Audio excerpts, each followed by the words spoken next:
Number 11، یوم عاشوراء کو ہی حضرت سیدنا سلیمان علیہ السلام کو بادشاہت عطا ہوئی۔ یہ دن بنی اسرائیل کی عید کا دن ہے۔ روایت ہے کہ حضرت سیدنا موسیٰ کلیم اللہ علیہ السلام عاشوراء کے دن کتان کے کپڑے پہنتے اور اسمت سرما لگایا کرتے تھے۔ زمانہ جاہلیت میں قریش یوم عاشوراء کا روزہ رکھتے، نبی کریم صلی اللہ علیہ وسلم بھی اس دن کا روزہ رکھتے تھے اور اس دن کعبۃ اللہ شریف کا غلاف تبدیل کیا جاتا۔ خیبر اور مدینہ منورہ میں یہودیوں کی بہت بڑی تعداد آباد تھی۔ چونکہ اس کا تعلق بنی اسرائیل سے تھا اور بنی اسرائیل نے یوم عاشوراء ہی کو فرعون سے نجات پائی تھی، لہٰذا اس دن کو بطور عید منایا کرتے اور روزہ رکھا کرتے۔ جب نبی کریم صلی اللہ تعالی علیہ وآلہ وسلم مدینہ پاک تشریف لائے تو آپ نے دیکھا کہ یہودی بھی عاشوراء کے دن روزہ رکھتے ہیں۔ آپ صلی اللہ تعالی علیہ وآلہ وسلم نے پوچھا، آج کے دن روزہ کیوں رکھتے ہو؟ یہودیوں نے عرض کی، یہ عظمت والا دن ہے، یہ وہ دن ہے جس میں اللہ پاک نے بنی اسرائیل اور حضرت موسیٰ علیہ السلام کو ان کے دشمن فرعون سے نجات دی۔ تو حضرت سیدنا موسیٰ علیہ السلام نے شکرانے میں اس دن کا روزہ رکھا تھا اور ہم بھی اس دن کا روزہ رکھتے ہیں۔ رسول کریم صلی اللہ تعالی علیہ وآلہ وسلم نے ارشاد فرمایا، ہم موسیٰ علیہ السلام کے تم سے زیادہ حقدار ہیں۔ چنانچہ آپ صلی اللہ تعالی وسلم نے اس دن روزہ رکھا اور لوگوں کو روزہ رکھنے کا حکم ارشاد فرمایا۔ برادران اسلام، شروع میں عاشوراء کا روزہ مسلمانوں پر فرض تھا، پھر روزہ رمضان سے اس کی فرضیت منسوخ ہو گئی تھی۔ اب عاشوراء کا روزہ رکھنا فرض نہیں ہے، مگر اس دن کا روزہ رکھنے والے کے لیے بڑا ثواب ہے۔ دو فرامین مصطفیٰ صلی اللہ تعالی علیہ وآلہ وسلم۔ نمبر 1، مجھے اللہ پاک پر گمان ہے کہ عاشوراء کا روزہ 1 سال پہلے کے گناہ مٹا دیتا ہے۔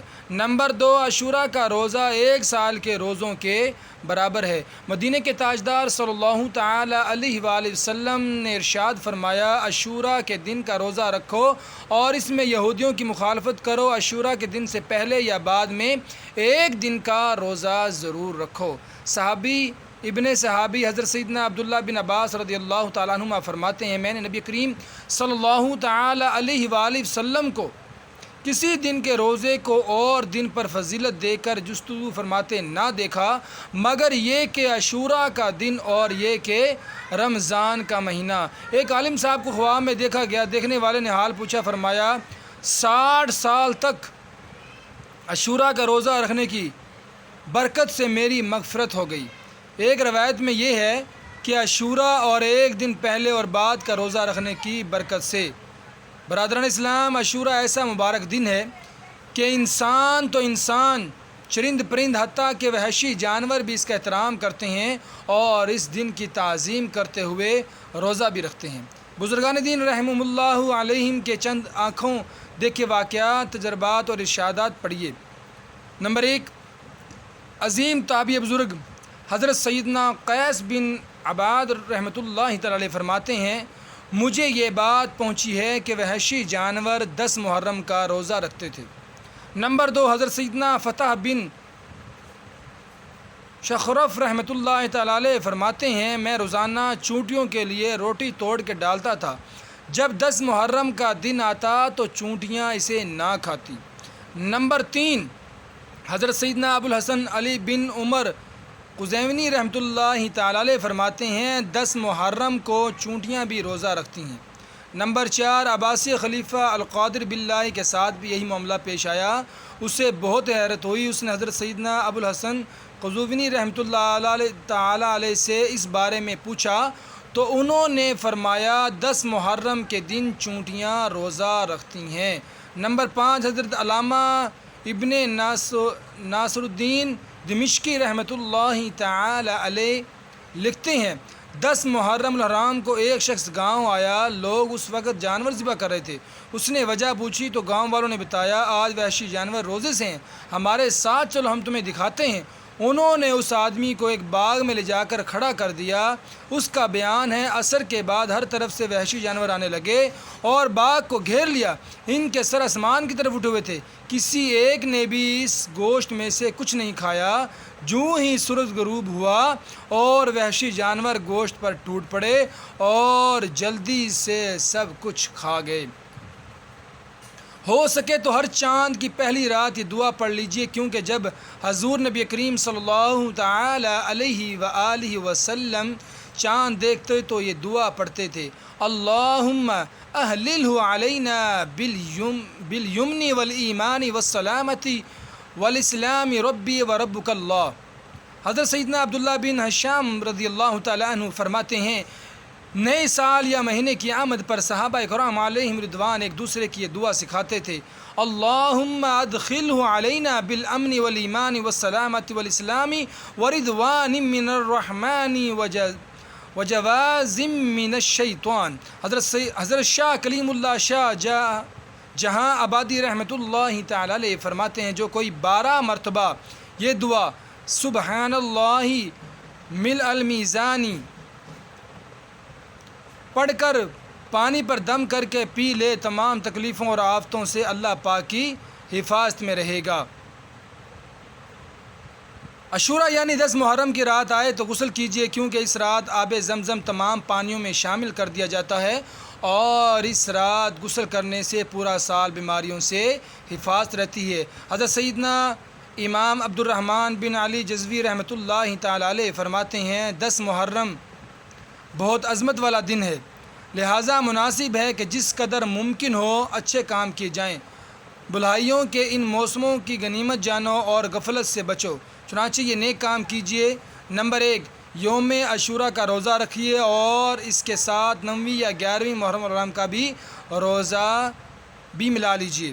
نمبر 2، حضرت سیدنا علی المرتضیٰ رضی اللہ تعالیٰ عنہ کا فرمان ہے، عاشوراء کے دن جو 1000 مرتبہ سورہ اخلاص پڑھے تو اس کی طرف رحمان اللہ پاک نظر فرمائے گا، اور جس طرف رحمان نظر فرمائے اسے کبھی عذاب نہیں دے گا۔ نمبر 3، یوم عاشوراء ہی کو حضرت سیدنا آدم علیہ السلام کی توبہ قبول ہوئی، لہٰذا اس دن توبہ استغفار کیجیے اور بارگاہ الہی سے توبہ پر قائم رہنے کی دعا مانگیے۔ نمبر 4، یوم عاشوراء کا بالخصوص اسمت سرما لگائیے، اس کی برکت سے آنکھیں نہیں دکھیں گی۔ فرمان مصطفیٰ صلی اللہ علیہ وسلم، جو شخص یوم عاشوراء اسمت سرما آنکھوں میں لگائے تو اس کی آنکھوں میں کبھی نہ دکھے گی۔ زیارت قبور کیجیے۔ نمبر 6، ہو سکے تو خوف خدا سے آنسو بہائیے۔ مکی مدنی آقا صلی اللہ علیہ وسلم ایک بار 10 محرم الحرام کو نماز جمعہ کی ادائیگی کے بعد مسجد نبوی میں ایک ستون کے قریب تشریف فرما ہوئے صحابی ابن صحابی حضرت سیدنا ابو بکر صدیق رضی اللہ تعالی عنہ بھی آپ صلی اللہ تعالی وسلم کے برابر میں بیٹھے تھے۔ مؤذن رسول حضرت سیدنا بلال رضی اللہ تعالی نے اذان دینا شروع کی، اور جب انہوں نے اشہد ان محمد رسول اللہ کہا تو حضرت سیدنا ابو بکر صدیق رضی اللہ تعالی نے اپنے دونوں انگوٹھوں کے ناخنوں کو اپنی دونوں آنکھوں پر رکھا اور کہا، قرۃ عینی بکا یا رسول اللہ۔ جب حضرت سیدنا بلال حبشی رضی اللہ تعالیٰ عنہ اذان دے چکے تو آپ صلی اللہ علیہ وسلم نے ارشاد فرمایا، ہے ابو بکر، جو شخص ایسا کرے جیسا تم نے کیا، اللہ پاک اس کے اگلے پچھلے تمام گناہ بخش دے گا۔ حضرت ابو بکر صدیق رضی اللہ تعالیٰ عنہ کی اس ادا کو ادا کرتے ہوئے نہ صرف یوم عاشوراء کو بلکہ جب بھی نام محمد سنیں تو انگوٹھیں چومنے کی عادت بنا لیجئے۔ فرمان مصطفیٰ صلی اللہ تعالی علیہ وآلہ وسلم ہے، جو 10 محرم کو اپنے بچوں کے خرچ میں فراغی یعنی خوشحالی کرے گا تو اللہ پاک سارا سال اس کو فراغی دے گا۔ حضرت سیدنا سفیان رحمۃ اللہ علیہ فرماتے ہیں، ہم نے اس حدیث کا تجربہ کیا تو ایسے ہی پایا۔ حکیم الامت مفتی احمد یار خان علیہ حکیم الامت مفتی احمد یار خان نعیمی رحمۃ اللہ تعالی علیہ اس حدیث پاک کے تحت فرماتے ہیں، محرم کی 10ویں تاریخ کو اپنے بال بچوں، نوکر خادموں، فقراء مساکین کے لیے مختلف قسم کے کھانے تیار کریں تو انشاءاللہ عز و جل سال بھر تک ان کھانوں میں برکت ہوگی۔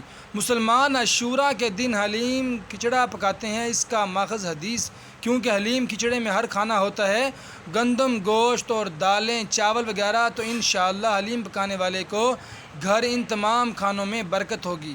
مزید فرماتے ہیں، خیال رہے کہ عاشوراء کے دن خود روزہ رکھو اور بچوں کو فقراء کو خوب کھلاؤ پلاؤ، لہٰذا یہ حدیث عاشوراء کے روزے کے خلاف نہیں۔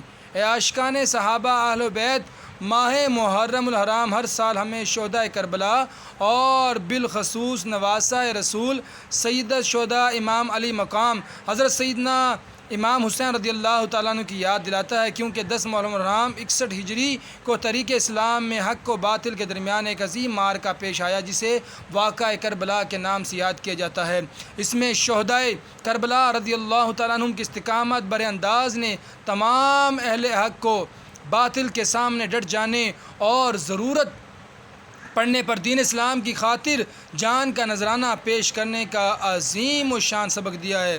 حضرت سیدنا امام حسین رضی اللہ تعالی عنہ یزید کی بیعت کرتے تو وہ تمام لشکر آپ کے قدموں میں ہوتا، آپ کا احترام کیا جاتا، خزانوں کے منہ کھول دی جاتے اور دولتیں دنیا قدموں پر لٹا دی جاتی، مگر جس کا دل دنیا کی محبت سے خالی ہو، بلکہ خود دنیا جس کے گھر کی خادمہ ہو، وہ اس دنیا کے رنگ و روپ پر کیا نظر ڈالے گا۔ حضرت سیدنا امام حسین رضی اللہ تعالیٰ نے رہات دنیا کو منہ پر ٹھوکر مار دی اور راہ حق میں پہنچنے والی مصیبتوں کا خوش دلی سے استقبال کیا، اور اس قدر ازمائشوں کے باوجود یزید پلید جیسے فاسق معلن یعنی اعلانیہ گناہ کرنے والے شخص کی بیعت کا خیال بھی اپنے مبارک دل میں نہ آنے دیا، اپنا گھر لٹانا اور اپنا خون بہانا منظور فرمایا، مگر اسلام کی عزت پر حرف نہ آنے دیا۔ خدا کی قسم، میدان کربلا میں کربلا والوں کا اسلام کی خاطر اپنی جانوں کا نذرانہ پیش کرنا رہتی دنیا تک مسلمانوں کے لیے بہت بڑا سبق ہے۔ قتل حسین اصل میں مرگ یزید ہے، اسلام زندہ ہوتا ہے ہر کربلا کے بعد۔ کاش ہم بھی اہل بیت اطہار کی محبت و الفت کو دل میں بساتے ہوئے ان کی مبارک سیرت پر عمل کر کے دنیا و آخرت کو روشن بنائیں اور اللہ پاک کی رضا و خوشنودی حاصل کریں۔ گھر لٹانا، جان دینا کوئی تجھ سے سیکھ جائے، جان عالم ہو فدا اے خاندان اہل بیت، دولت دیدار پائی پاک جانیں بیچ کر، کربلا میں خوب ہی چمکی دکانیں اہل بیت۔ حضرت مولانا حسن رضا خان رحمۃ اللہ تعالیٰ نے واقعہ کربلا سے متعلق ایک کتاب بنام آئینہ قیامت تحریر فرمائی۔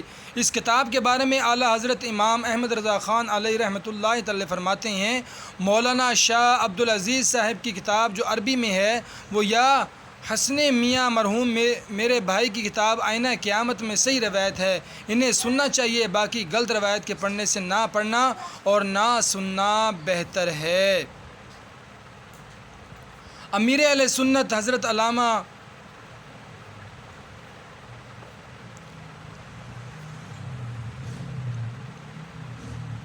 محمد الیاس عطار قادری رضوی رحمۃ اللہ تعالی علیہ عظیم عاشق صحابہ اہل بیت ہیں، بلکہ آپ دامت برکاتہم العالیہ نے تو لاکھوں کروڑوں عاشقان صحابہ اہل بیت بنا دیے ہیں۔ اس کی جیتی جاتی تصویر آپ دامت برکاتہم العالیہ کی تصنیف و ملفوظات ہیں۔